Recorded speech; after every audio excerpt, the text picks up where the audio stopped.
ወወልድ ወመንፈስ ቅዱስ አሐዱ አምላክ በስመ አብ ወወልድ ወመንፈስ ቅዱስ አሐዱ አምላክ በስመ አብ ወወልድ ወመንፈስ ቅዱስ አሐዱ አምላክ በክርስቶስ ክርስቲያን ተባልኩም ደቂ እግዚአብሔር ናማ አምላክ ወላዲተ አምላክ ናቃል ኪዳን ውሉዳት ከመይ ጸኒሕካትኩም አሜን ሎለ ባህሪ እግዚአብሔር አምላክና ስሙ ተመስገነ ይሁን።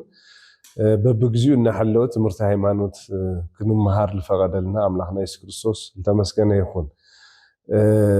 ብዝሓለፈ ተን ሓሙሽተ አማደ ምስጢር ወይም ደግሞ ትምህርተ ሃይማኖት ኢልና ስለጀመርና ካፍተን ሓሙሽተ አማደ ምስጢር ወይም ደግሞ ናይ ቤተክርስቲያን መሰረታዊ ትምህርቲ ዶግማ ልበሃል ሓደ ምስጢረ ስላሴ ሪኢና ኢና፣ ቀፂልና ምስጢረ ስጋዊ ሪኢና ኢና፣ ወዲና ኢና ምስጢረ ስጋዊ።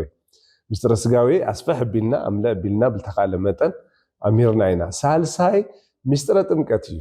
ነዚ ሓደ ሰብ ብስላሴ ብምስጢረ ስጋዊ ብኣምላኽ ሰብ ምዃን እንድሕር ኣሚኑ ድሓር ላበይና ንወስዶ ላብ ጥምቀት ይልኹን። ለዚ ሰብ ወዲ እግዚአብሔር ዝኸውን ምስተጠመቀ እዩ ማለት እዩ።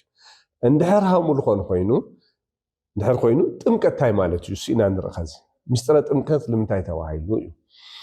ጥምቀት ማለት ምጥላቅ ምጥሓል ወይም ደሞ ኣቲኻ ምውፃእ ማለት እዩ ጥምቀት ማለት። ኣብዚ ብደንብ ክነስተውዕለሉ ምስጢር ዝተባሃለሉ ዋና ምክንያት ነገና ብዝረአ አገልግሎት ዘይረአ ውሉድ እግዚአብሔርነት ስለዘውህበና እሱ ምስጢር ተባሂሉ ምስጢር ማለት ሕቡእ ዘይረአ ከም ምዃኑ ትርጉሙ ማለት እዩ። ለዚ ታይልና ምስጢረ ጥምቀት ንብል ተለናስ ኣምላኽና እግዚአብሔር ደቂ እግዚአብሔር ንኾነሉ ውሉድ እግዚአብሔር ንኾነሉ እዩ ማለት እዩ። እዚ እንድሕር ንብል ኮይና ጥምቀት ምጥላቅ ኣቲኻ ምውፃእ እዩ እንድሕር ኢልና እዚ ካብ መን ተማሂርና ተባሂሉ ማቴዎስ ወንጌል ምዕራፍ 3 ቁፅሪ 16 ዘሎ እዩ። ኣምላኽና ኢየሱስ ክርስቶስ ምስ ተጠመቐ ካብ ባሕሪ ወፀ ይብል፣ ካብ ባሕሪ ዮርዳኖስ ወፀ ይብል። እንታይ ኢሉ ነይሩ ማለት እዩ? ኣትዩ ጠሊቑ እዩ ተጠሚቑ ወፅዩ ማለት እዩ። እዚ እንታይ ማለት እዩ? ምዕራባውያን ምስራቃውያን ይበሃል ኣብያተ ክርስቲያናት እኒአዋ እየን። ንሕና ካብዘን ምስራቃውያን ንበሃል ወይም ደሞ ምብራቃውያን ንበሃል ኢና። ካብዘን ምብራቃውያን ንበሃል ኣብያተ ክርስቲያናት እልመን እየን ተተሂሉ ግብፂ፣ ህንድ፣ ኣርመን፣ ሶርያ፣ ኤርትራ እዚኦም ኩሉ ዘማእኸለ ማለት እዩ። ስለዚ እዚአን ኣብያተ ክርስቲያናት ምሳና ሓዊሱ ማለት እዩ። እዚአን ኣብያተ ክርስቲያናት ታይለን እየን ዝኣምና ጥምቀት ማለት ኣቲኻ ምውፃእ እዩ እምበይ ከም ምዕራባውያን ከምዚ ንዝሃት የኾነ ወይ ምንፃግ የኾነ ከምኡ የኾነ ምጥማቅ ማለት ኣቲኻ ምውፃእ እስካዕ ዝኾነ እሱ ይልፍፀም ኣብ ቤተ ክርስቲያንና እሱ ይልፍፀም። ለስታይ ማለት እዩ ካህናት ሪኢኹም እንተኮይኑኹም ካህናት ጸሎት ምስ ኣብፅሑ ና ጥምቀት ጸሎት ልክዕ ምስ ወድኡ እቲ ማይ ና ጥምቀት ምስና ኣምላኽና ኢየሱስ ክርስቶስ ማየገቦ ልበሃል ካብ ጎኑ ልፈሰሰ ማይ ኣብ ዮሃንስ ወንጌል ምዕራፍ 19 ከም እንረኽቦ ካብኡ ልፈሰሰ ማይ ሕብረት ይልዮ ማለት እዩ። ሓደ ይኾን ለዝታይና ብኡ ይጥመቕ ሰብ ይጥመቕ ክጥመቕ ተሎ ይኸዚ ረአዩ ሰለስተ ግዜ እትው ኣቢሎም እዮም ኣውፅእ ለብልዎ ሰለስተ ግዜ ግድን ከምኡ ክኾነ ኣሎ ብንዛምዚ ምንፃግ ይኾነ ታይማ እትው ኣቢሎም ኣውፅእ ከብልዎ ክኽእሉ እዮም።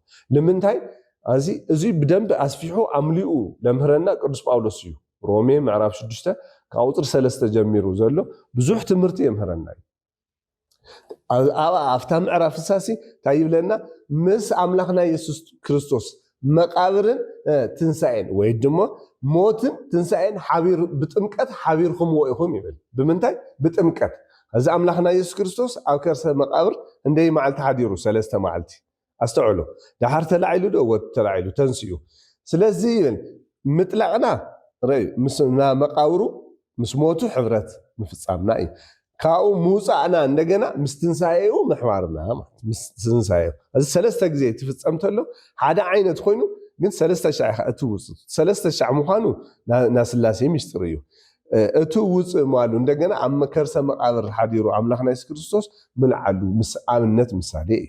ስለዚ እዚ ሮሜ ምዕራፍ 6 ካብ ቁፅሪ 3 ኢና ንረኽቦ። ለዝታይና ተጠሚቕና ማለትስ ምስ ሞቱይ ምስ ትንሳኤ ሓቢርና ኢና ማለት እዩ። ሓቢርና ኢና እዚ እንድሕር ኢልና ጥምቀት ብባዕሉ ስታይለ ንምንታይ ኢለድሊ ንምንታይ የለ ኣብዚ ብደንብ ክትግንዘብዎ ዝግበአኩም ድሕነት ክበሃል ተሎ ብብርኩ ዝኸድ እምበይ በቃ ብክርስቶስ ኣሚነ ድሒነ ልበሃል የለይ ድሒኑ ልበሃል ሓደ ሰብ እዚኦም ሁሉ እናፈፀመ ክመፅእ ተሎ እንታይ እናፈፀመ ክመፅእ ተሎ ሓደ ብኣምላኽና ኢየሱስ ክርስቶስ ድሕነት ተኣምን ተሎ ቀፂሉ ክጥመቕ ተሎ ቀፂሉ ክቆርብ ተሎ ላበለ እዚኦም ፈፂሙ ዝወድአ እዩ ድሒኑ ልበሃል ንምንታይ ባዕሉ ኣምላኽና ኢየሱስ ክርስቶስ ስለዝነገረና ታይሉ ነጊሩና እዩ ኸዚ ኣጥሙ ዮሃንስ ወንጌል ምዕራፍ 3 ጀሚሩ ቁጥሪ 5 ዮሃንስ ወንጌል ምዕራፍ 3 ቁጥሪ 5 ጀሚሩ ይነግረና እዚ ጥምቀት ንምንታይ ኣድልዩ ተልና እቲ ናይ መጀመርያ እዩ ናይ ድሕነት መንገዲ ስለዝኾነ እንታይ ስለዝኾነ ናይ ድሕነት መንገዲ ታይልዎ እዩ ማርቆስ ወንጌል ምዕራፍ 16 ቁጥሪ 16 ታይሉ እዩ ኣምላኽና ኢየሱስ ክርስቶስ ዝኣመነን ዝተጠመቐን ይድሕን ኢሉ ኣስተውዕሉ ዝኣመነን እንታይ ዝገበረን ዝተጠመቐን ይድሕን እዚ እዚ ተይሉ ሰብ እንድሕር ዘይተጠመቐ ኣይድሕኒ ማለት ኣይድሕኒ ብስሩ ለጥምቀት ድሕነት ምዃኑ ኣብ ቀዳማይ ጴጥሮስ ምዕራፍ 3 ቁጥሪ 21 ኢና ነንብቦ እንታይ ይብል እዚ ማይ እውን ድማ ንጥምቀት ምሳሌ ኮይኑ ከዚ የድሕነና እዩ ከዚስ የድሕነና ልክዕ ሰብ ምስ ተጠመቐ ይድሕን ድሒኑ ይበሃል ይድሕኑ ስለዚ እንታይ ማለት እዩ ሓዲኡ ጥምቀት ጥቕሙ ናይ ድሕነት መንገዲ እዩ ተኻልኣይ ና ጥምቀት ጥቕምታ እዩ ተትብልና ውሉድ እግዚኣብሔር ንኾን ኣዳም ብልፈፀሞ ሓጢኣት ዕፀ በለስ ብልበልዕዎ ምክንያት ውሉድ እግዚኣብሔር ተባሂሎም ዝነበሩ ነበሩ ኣዳምን ሔዋንን ባርያ ሰይጣን ባርያ ሓጢኣት ኮይኖም እዮም ካብ ምንታይ ወፂኦም ካብ ውሉድ እግዚኣብሔርነት ወፂኦም እዮም ስለዚ እቲ ውሉድነት እሱ ክምለሰሎም ምንታይ እንታይ ክገብሩ እኒኦም ክጥመቕ እኒኦ ወዲ ሰብ ስለዚ እንታይ ኢሉና ኣብ ዮሃንስ ወንጌል ምዕራፍ 3 ቁፅሪ 5 ኒቆዲሞስ ዝተባሃለ ናይ ኣይሁድ ሓለቃ ብለይቲ ለኣምላኽና ኢየሱስ ክርስቶስ ለኸድ ይመሃር ነይሩ ትመሃር ተሎ ብትሕትና ኢልና ሊቅ እዩ ሓላፊኦም እዩ ናይ ኣይሁድ ሊቅ ማለትስ ፈላጥ ማለት እዩ ግን ፈላጥ እየሞ ኣነ በቃ ወዲየ እየ ኣይበለን ታይማ ብትሕትና ለኣምላኽና ኢየሱስ ክርስቶስ ለኸደስ ኮፍ ኢሉ ይመሃር ነይሩ ሎሚ ከምኡ እዩ ሊቃውንቲ ከዚ ኣቦታትና ሪኦም ተኮይኑ ኣብ ቤተክርስትያን መፅሓፍቲ ወዲኦም ዜማ ወዲኦም ኣቋቋም ወዲኦም ድጓ ጾመ ድጓ ኩሉ ቅኔ ወዲኦም ተመሊሶም ቅዳሴ ይመሃር ኮፍ ኢሎም ይመሃር ንምንታይ ፍልጠት ኣይውዳኢ ገና እየ ኢሎም ስለላም ትሑታት ስለዝኾኑ ስለዚ ፍልጠት ኣይውዳኢ ኢና ንብል ንኡ እዩ ካብ ኩሉ እንደገና ግን ትሕት ኢልካ ምምሃር ሊቅ እናሃለኻስ ፈላጥ እናሃለኻስ ገና ይቀርየኒ ኢልካ ምምሃር እዚ ፍፁም ፀጋ ይህበካ ፀጋ ይህብ እዩ ስለዚ ልኡ እዩ ዋላ ዶክተር ንኹን ፕሮፌሰር ንኹን ዲግሪ ንወድእ ብዝኾነ ፍልጠት ይሃልየና ኣይሃልየና ኣብ ትሕቲ ካህናት ኮፍ ኢልካ ምምሃር ትሕትና እዩ ካብ ኩሉ ፍልጠት ዝዓብለለ መንፈሳዊ ፍልጠት እዩ ናብ ቤተክርስትያን ፍልጠት ክዕብል መፀ ሰብ ብነፍሲ ብስጉ ኢሉ ጥቀም ሰብ እዩ ስለዚ ማለት ብነፍሲ ብስጋይ ምጥቃም ዲሕሺ ካብ ዓለማዊ ፍልጠት ጥራሕ ሒዝና ስጋና ጥራሕ ንጠቅም እዚ ዝገበረ ኒቆዲሞስ ኮፍ ኢሉ ተማሂሩ እስኻሲ ወዲ እግዚኣብሔር ምዃንካ ካብ እግዚኣብሔር ተልኢካ ካብ ንመፅኻ ንኣምን ኢና ኢሉ ድሓር ኣምላኽና ኢየሱስ ክርስቶስ ሚስጥር ከምሮ ደልዩ እንታይ ኢሉ ሰብ ካብ ማይን ካብ መንፈስን እንድሕር ዘይተወለደ ኣስተውዕሉ ዳግማ ኢሉሎ እንዳም ዳግማ እንድሕር ዘይተወለደ መንግስተ ሰማያት ክሪኣ ኣይኽእልን ኣስተውዕሉ እንኳን ከኣትዋስ ታይማ ክሪኣ ኣይኽእልን ኢሉ ንምንታይ ኣምኑ ራይ ኣስተውዕሉ ዝና መጀመርያ ልደትና ካብ ቦናይ ካንናይ ንውለዶ እዩ ተኻልኣይ ልደት ልብለሎ ግን ኣየኑ እዩ ካብ መንፈስ ቅዱስ ምውላድ እዩ ብጥምቀት ካብ መንፈስ ቅዱስ ንውለድ ስለዚ ሰብ ክጥመቕ ተሎ ወዲ መን ይበሃል ወዲ ስላሴ ይበሃል ወዲ እግዚኣብሔር ኩለና ከዚ ከም ምድራዊ ኣቦታትና እነታትና ከም ንፅዋዕ ዋና ግን ንጥመቕ ተለና ንሕና ደቂ እግዚኣብሔርና ንበሃል ልኡ እዩ ኣሽዑ ድሕሪኡ እንታይ ማል ንኽእል ኢና ኣብ ሰማይ ትነብር ኣቦና ማል ንኽእል ኢና ፀልዩ ንስኻትኩም ከምዚ ኢልኩም ፀልዩ ሓቂ ኢሎም ሄሩና ኣምላኽና ኢየሱስ ክርስቶስ ሉቃስ ወንጌል ምዕራፍ 11 ማቴዎስ ወንጌል ምዕራፍ 6 ታይሉ ኣብ ሰማይ ትነብር ኣቦና ኢልኩም ፀልዩ ኢሉ ኣቦና ንማልክ ከዝታይ የድልየና ውሉድ ምዃን የድልየና ውሉድ ንኾን ብምንታይ ብጥምቀት እዩ መነጊርና ኣምላኽና ኢየሱስ ክርስቶስ ድሕርዚ ዘይተቐበለ ድሕርዚ ዘይተጠመቐ ግን ውሉድ እግዚኣብሔር የምባል ኣይኽእልን ስለዚ ካልኣይ ጥቕሙታ እዩ ውሉድ እግዚኣብሔር ይገብረና ጥምቀት ሳልሳይ ናይ ሓጢኣት ስርየት ክንረክብ ይገብረና ሰብ ክጥመቕ ተሎ ናይ ሓጢኣት ስርየት ይረክብ ነዚ ኣዳማዊ ነበረ ሓጢኣትና ይጠፍእ ካልኦት ሓጢኣት ወይም ደሞ ዓቅሚ ኣዳም ዓቅሚ ሔዋን በፂሕና በጽሖም ዞም ካኻሊ እምነት ለባና ዝመጹ ላው ኦርቶዶክሳውያን እንድኾኑ እኳስ ዝሰርሕዎ ኃጢአት ስሬት ይረኽቡ ከመይ ተተዊሉ ቅዱስ ጳውሎስ መጀመርያ ስሙ ሳኦል ይበሃል ነይሩ ሳኦል ተቢሉ እናሃለ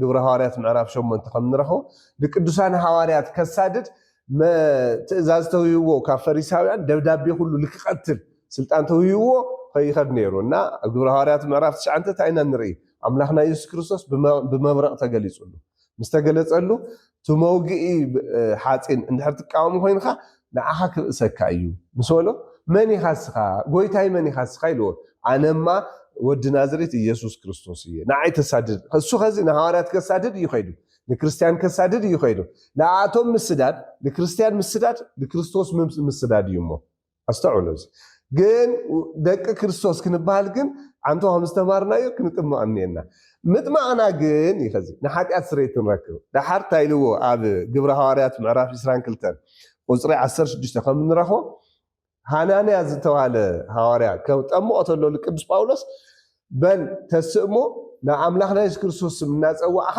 ካብ ሓጢአትካ ንፃህ ኢልዎ ካብ ሓጢአትካ እንታይ ይኹን ንፃህ ልክዕ ምስ ጠምቆስ ካብ ምንታይካ ነፂኻ ኢልዎ ካብ ሓጢአትካ ነፂኻ እዚ ኣብ ግብረ ሐዋርያት ምዕራፍ 2 ቁፅሪ 38 እውን ንረኽቦ ኢና ቅዱስ ጳውሎስ ዛናይ መጀመርያ ቅዱስ ጴጥሮስ ይቅሬታ ቅዱስ ጴጥሮስ ዛናይ መጀመርያ ስብከቱ ልክዕ ፀጋ መንፈስ ቅዱስ ምስ ተቐበሉ ና መጀመርያ ስብከቱ ብዙሓት ምእመናን እንታይ እሞ ክንገብር ኢሎሞ ልቦም ተነኺኡ ይብል ከዚ ኣብዚ ክርስትና ለድልሱ እዩ ሰብ ኣሚኑ ጥራሕ ዘይኮነስ ተሰቢኹ ልባል ልቡ ክንከኣት ኣሎ እንታይ ማለት እዩ እወ በዲለ እየ ኣጥፊአ እየ ረኺሰ እየ ክብል ተሎ እዩ ማለት ልቡ ተነኺኡ ማለት እንታይ እሞ ክንገብር ኢሎሞ በሉ ብኢየሱስ ክርስቶስም እናተጠመቅኩም ንሓጢአት ስርየት ትረኽቡ ኢኹም ኢልዎም እንታይ እናገርኩም ልክዕ ምስ ተጠመቅኩምስ እንታይ ትረኽቡ ኢኹም ናይ ሓጢአት ስርየት ክትረኽቡ ኢኹም ኢሉ ስለዚ ሓዲኡ ሓጢአት ሳልሳይ ሓጢአት መንፅሂ ሓጢአት መስተሰሪ እዩ እንታይ ጥምቀት ራብዓይ እንደገና ብጥምቀት ንጎይታና ኣምላኽና ኢየሱስ ክርስቶስ እንመስለሉ እዩ ሰብ ክጥመቕ ተሎ ንመን ይመስል ኢየሱስ ክርስቶስ ይመስል ንኣምላኽና ኢየሱስ ክርስቶስ ሃም ንመስል መን ይነጊሩና ሮሜ ምዕራፍ 6 ቁፅሪ 5 ተዓንቶ ዝበልኩኹም ቅዱስ ጳውሎስ እዩ እንታይ ኢሉ ከምዚ ኢሉና ሞቱ ብዝመስል ሞት ምስኡ እንተሓቢርና ትንሳኤኡ ብዝመስል ትንሳኤውን ምስኡ ክነሓብር ኢና ይብል ርእይዎ ምስ መን ክነሓብር ብስ ኢየሱስ ክርስቶስ ንኢየሱስ ክርስቶስ ንመስሎ ማለት እዩ ፍፁም ንዑ ንመስሎ እንድሕርታይ ተጌርናዩ እንድሕር ተጠሚቕና እዩ እንድሕር ለይተጠመቕናኸ ናይ ክርስቶስ ኢና ንክርስቶስ ንመስል ኢና ማለት ኣይከኣል ስለዚ ሓዲኡ ጥምቀት ንክርስቶስ መምሰል ኢና እዩ ሓምሻይ ጥምቀት ሓድሽ ህይወት ክንረክብ ይገብረና እንታይ ዓይነት ህይወት ሓድሽ ህይወት እቱ ዝሓለፈ ኣረጊት ህይወት ይበሃል እቱ ዝሓለፈ እንታይ ማለት እዩ ኣብ ኦሪት ነበረ ኣብ ሓጢአት ነበረ ኣረጊት ህይወት ይበሃል ሰብ ከሓጢአት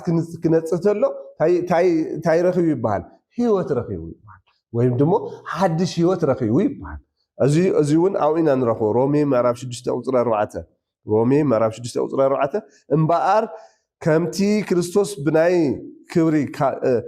ክብሪ ካብ ሙታን ዝተስአ ከምኡ ከዓ ንሕና ብሓዱሽ ህይወት ብሓዱሽ ህይወት ምእንቲ ክንነብር ብጥምቀት ምስኡ ተቐበርና እዩ ምስኡ ተቐበርና ስለዚ ሓዱሽ ህይወት ንረክብ እዩ ሻድሻይን ና ጥምቀት ጥቕሙ እንታይ እዩ ሻድሻይ እንደገና ና ክርስቶስ ኣካል ንኾን ናይ ክርስቶስ ባዕሉስ ኣካል ንኾን ስለዚ ናይ ክርስቶስ ኣካል ንኾነሉ ሓዲኡ መንገዲ እንታይ እዩ ተተዊሉ ጥምቀት እዩ ኣንሕና ኩለና ናይ ክርስቶስ ኣካል ኢና ናይ ክርስቶስ ኣካል እንድሕር ዳ ኮይና ብሓጢአት ኣካል እሱ ክነርስሖ ኣይንግባእ ተረስሐ እኳ ተኣካልነትና ክምለሰልና ንስሓ ምእታዊ የድልየና እዩ ስለዚ ጥምቀት ናይ ክርስቶስ ኣካል ዝገብረና እዩ እዚ እውን ኣበይ ንረኽቦ ገላትያ ምዕራፍ 3 ቁፅሪ 27 እዩ ከምዚ ይብለና ብክርስቶስ ዝተጠመቅኩም ኩልኻትኩም ብክርስቶስ ዝተጠመቅኩም ኩልኻትኩም ንክርስቶስ ለቢስኩምዎ ኢኹም እሞ እንታይ ንኾን ኣካል ኮይና ደስ ይብል ድማ ትዘረባ ባዕል ጥዑም ለዚ ንሕና ክርስቲያን ንባል ተለና ናይ ክርስቶስ ኣካል ምዃንና እዩ እዚ እንድሕር ኢልና ጥምቀት ስኡ ኢሉ ዝመፀ ይኮነ ኣብነት ምሳሌ ነይርዎ ኣበይ ኣብ ኦሪት ባዕሉ ማ ኣብነት ምሳሌ ተገይሩ ይንገረሉ ነይሩ ከዚ ኣብ ኦሪት ለይተነገረሉ ኣብ ትንቢት ከይተነገረ ዝተፈፀመ ነገር የለን። ስለዚ ኣቐዲሙስ ኣብነት ምሳሌ ነይሩ። ሓዲኡ ምሳሌ እንታይ እዩ ተተቢሉ ማየ ኣይህ ወይ ዘመነ ኖህ ዝበሃል ከምዙ ማቴዎስ ወንጌል ምዕራፍ 6 ምዕራፍ 7 ምዕራፍ 8 ምዕራፍ 9 ንረኽቦ ናይ ኣቦና ፃድቁ ኖህ ታሪክ ኢና ንረክብ። ኖህ 8 ደቁ ሒዙ 8 ነፍሳት ሒዙ ኣብ ዝሰርሓ መርከብ ካብዚ ሽዑ ዝመፀ መዓት ከምዚ ደሓነ እታ መርከብ ብቤተ ክርስቲያን ትምሰል፣ ትማይ እንደገና ብጥምቀት ይምሰል። ለዚ እሱ ናብዛ መርከብ ኣትዩ ደቁ ሒዙ ከምኒ ደሓነ ኣስተውዕሉ፣ ከምዚ ደሓነ ረዩ። ኣብኡ ቅዱስ ጴጥሮስ ዓንተ ወልበለና ክደግማ እየ እንታይ ይብለና ኣሎ?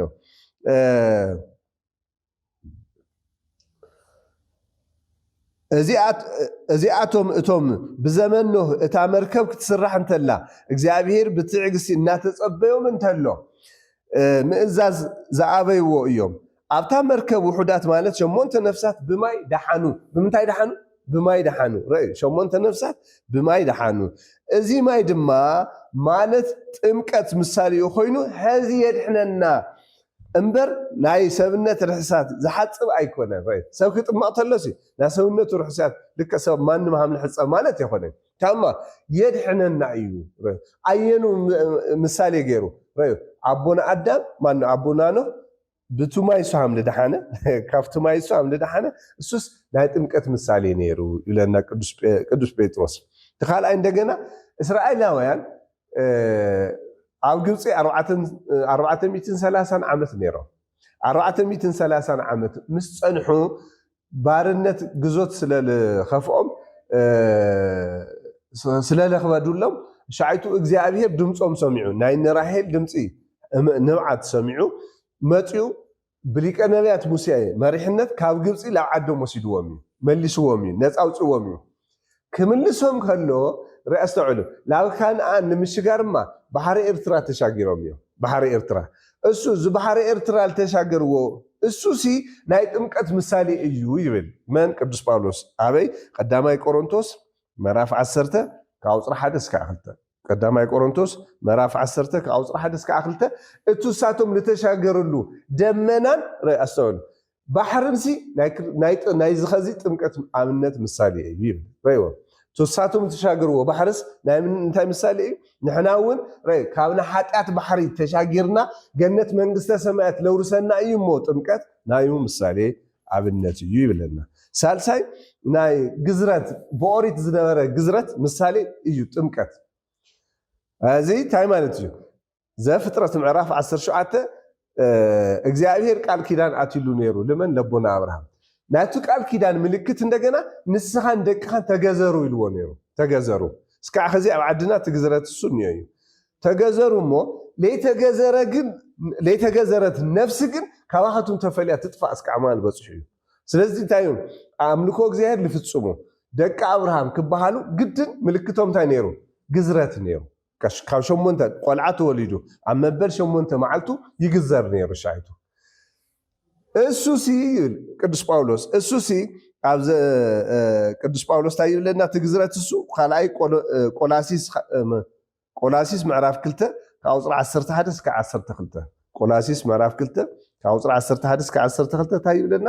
እሱሲ ትግዝረት እሱስ ናይ ጥምቀት ምሳሌ እዩ። እንታይ ማለት እዩ? ሓሊፉ እዩ።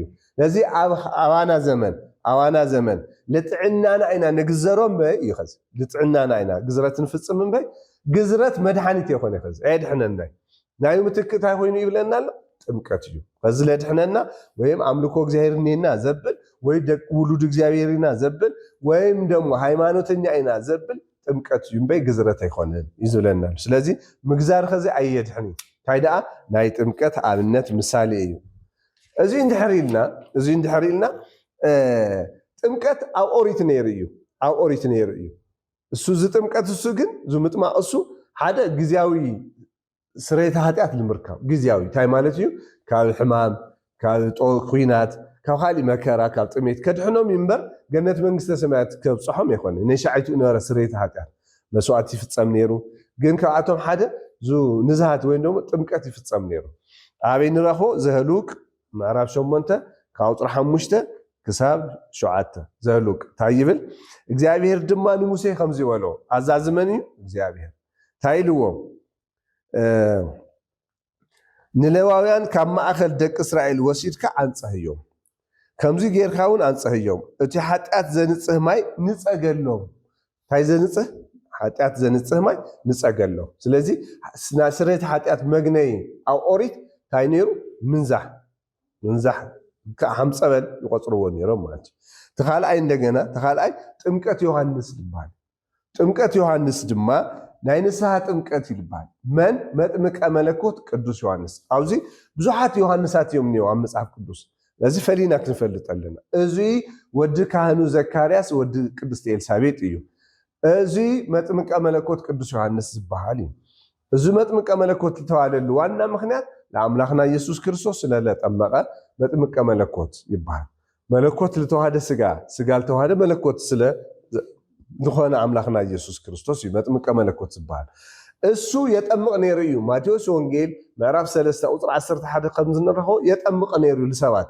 ተጥምቆም ተሎ ግን ታይልዎም አነ ዘጥምቀኩም ጥምቀት ናይ ንስሐ ጥምቀት እዩ እምበር ቱ ብድሕረይ ዝመጽእ ናይ ኣሳእኑ መእሰርኳ ክፈትሐሉ ዘይግበኒ ንሱ ግን ብመንፈስ ቅዱስን ብሓውን ከጠመቀኩም እዩ ኢሉ እዩ ስለዚ ድሕሪ አምላክና ኢየሱስ ክርስቶስ ዝመጸ እዩ ማለት እዩ ጥምቀት አምላክና ኢየሱስ ክርስቶስ ባዕሉ ንምንታይ ተጠሚቁ ድሓር ክንርኢና ድሓር ስለዚ እዚ ናይ መጀመርያ ስለ ምስጢረ ጥምቀት ንመሃሮ ትምህርትና ንቀጽል ኢና ካብኡ ቀጽልና እንደገና ዓይነታት ጥምቀት ክንርኢና ኣብ ሐዲስ ኪዳን ዓይነታት ጥምቀት ታይታይ ዓይነት ኣለውን ኣብነቶም እንታይ እዩ ልብል ብዝርዝር ቀጻሊ ክንርኢና አምላክና እግዚአብሔር ምስጢሩ ይለቦ ይግለጸልና በጃኹም ከዚ ለመልእክት ይከሕልፍ